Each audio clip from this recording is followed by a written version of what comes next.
Kim, we just heard Chris almost welling up when he talked about being best friends with Max Scherzer. I know he's in the bullpen now, Bassett, but it feels like this whole rotation, this whole pitching staff, this whole team has this really unique closeness and bond. Obviously, if we're talking about best friends, that's a different thing. But over your 4 years here, how has that developed, and what have you seen change to get the team to the point where it is now as far as that clubhouse is working? Yeah, I mean, honestly, I think the first word that comes to mind is respect. I think we all have a level of respect for each other and what each guy has been through to get to the point where we're at now. Obviously Max is, at a different level than everybody else, if you look at the accolades and whatnot.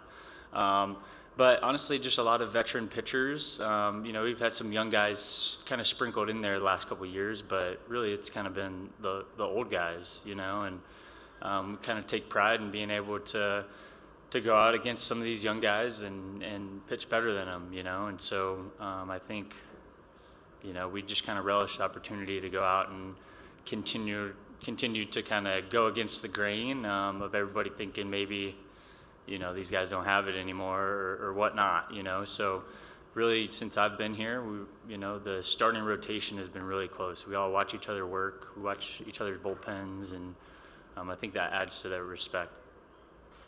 When we got here to LA, nobody knew where this series was going to wind up, whether it was going to go back. What does it mean to you to be able to get the ball pitching again in a World Series game in Toronto, potentially with a chance to wrap it up?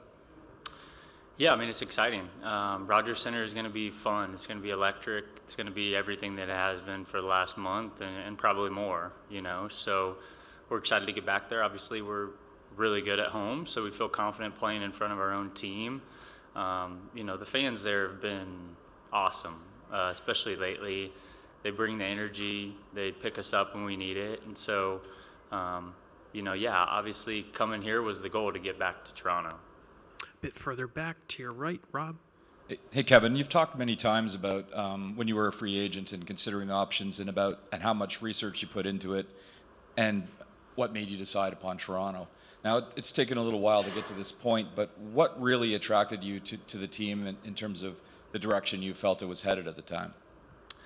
I mean, I've said it before, but after the 21 season, I believe they had the best offense in baseball. So being a starting pitcher, that's, you like that. And so looking at that, it was kind of, all right, that might be fun to pitch for them. I've played in the AL East the majority of my career, so I know what Toronto is like on the visiting side. Unfortunately, I've been a part of, 2016 Edwin ended our season, and I've seen that fan base, at its highest level that I know of, and now even more so. So it's exciting to be a part of this, the first World Series in 32 years.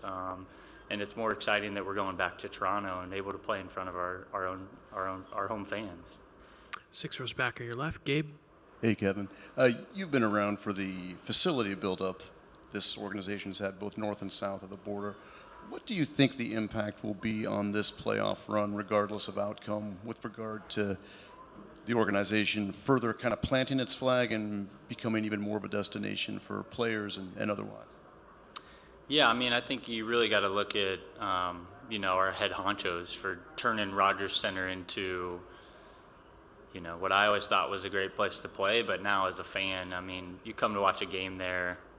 I don't know how many different bars we have in there. There's live music everywhere you can go.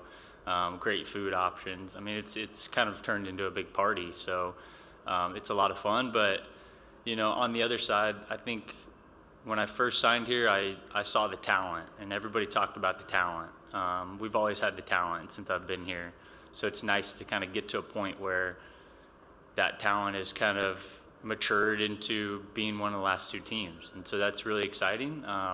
I hope free agents can kind of open their eyes a little bit at the fact that, I mean, if you're watching this series and you watch the games in Toronto, I mean, why wouldn't you want to play there? The fan base is incredible. They love their athletes. So if you're looking at our spring training complex, I think we have the best one in baseball, So really our new clubhouse in Toronto is, I don't know if there's many above it. So, there's a lot to like, and now we're in that conversation of being one of the best 2 teams. Second row to your left, Kev. Ron. After being one of the few splitter pitchers for the first half of your career, why do you think so many people in the last few years are sort of following you and developing that pitch? Well, I don't know if I'd necessarily say they're following me. There was a lot of guys way before me that had really good splits. But I think, honestly, I think there's so many good pitches in today's game. There's so many good sweepers and sliders and cutters. I think the split is almost kind of just a little bit different of an animal. You can recognize the spin and you can still have a pretty ugly swing on it if the metrics are right. So it's kind of one of the few pitches I thoroughly believe a hitter can know it's coming and still get out. I've always felt like the changeup is the best pitch in the game because it looks like a fastball, and anything that looks like a fastball and isn't is really good. So I think that's why the split has kind of made a turn to you're seeing a lot more guys do it, and I'm happy to see a lot more starters do it because it was always kind of more of a reliever pitch.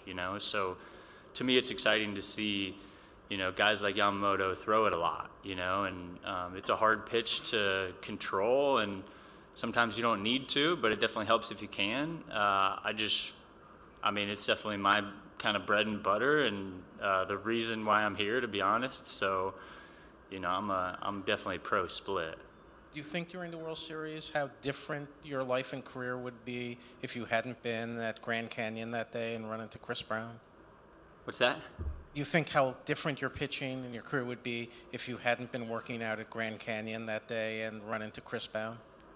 Yeah, yeah, for sure. It's, everybody's career here is unique in their own right. I've had definitely my ups and downs over the course of my career, but I've always believed in myself and really believed in that pitch, and it's only got better the more I've thrown it. Thank you. Take a couple last ones, Mike.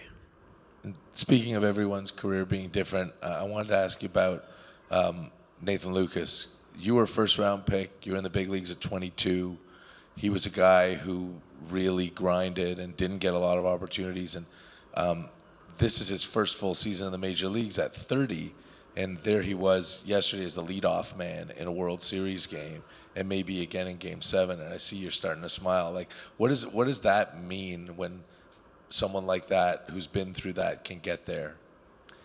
Yeah, it's cool. It's a testament to him and his belief in himself. I know he thought about not playing anymore, and now, like you said, he's leading off in the World Series for a team and an organization that hasn't been here in a long time. So, pretty cool for him.